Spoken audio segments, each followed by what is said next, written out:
Okay, this video is going to go into a few more of the advanced tools for dimensioning.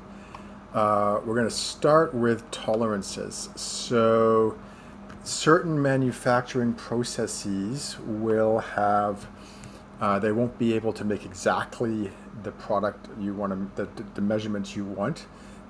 There will be a slight bit of error, so like a, tenth of a millimeter in either direction or something like that.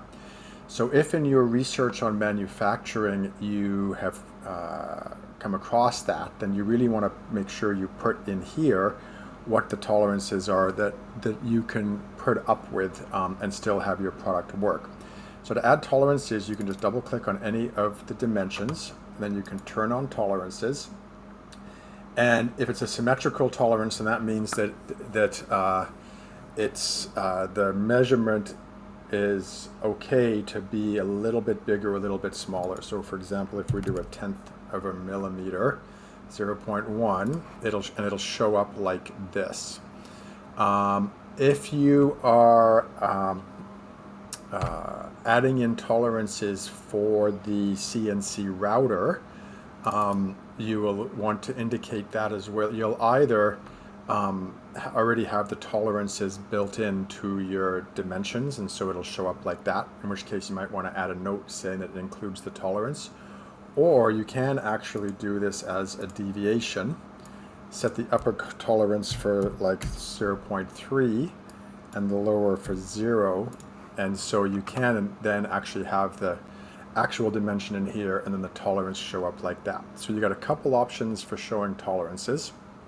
I also in this video want to talk about some of the things you can do if you use the CentiMark pattern tool. So I'm just going to quickly go in here and re-add my CentiMark pattern to these three circles. So what you can see if I add in the CentiMark, so you can see that these are actually all on a circle around this CentiMark here.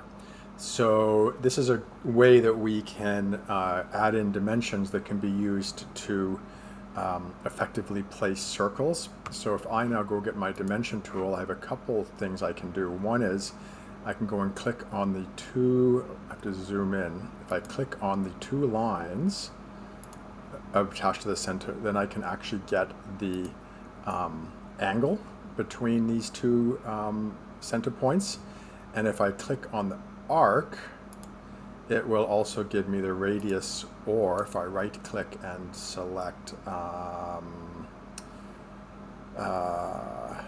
wow, there's a lot more there than I expected, so we won't worry about that. So if I get the radius of the circle that marks out the center points. So that's the second thing I wanted to show you that might come in handy.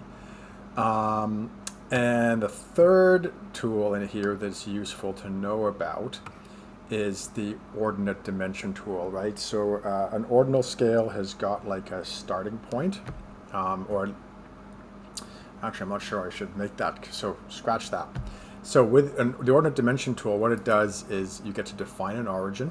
So for example on here, I can define this base here as the origin, and I'll click once, okay? And so now what I can do is I can add in the, so if I click there, I can, let's see here.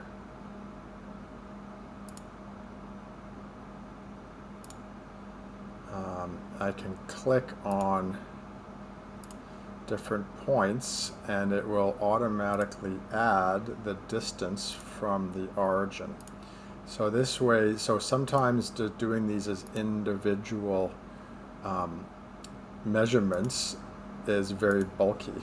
So if I do something like that, that's a much more effective way, and should be able to use the little, if you click on these, a little gray arrow shows up, little gray dot, sorry, which you can then use to reposition your dimensions afterwards. Okay, now this one's got a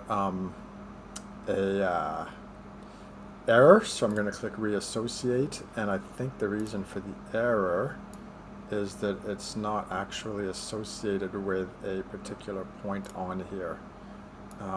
So I'm sure we can, I might just redo that, I might delete that one and redo it. So there you go. So 3 tools for you. There's the tolerance, the way to change the tolerances, a way to add some more dimensions to center points that are aligned on a circumference, and another way that you can use the Ordinate dimension tool to add a stack of dimensions to a manufactured drawing.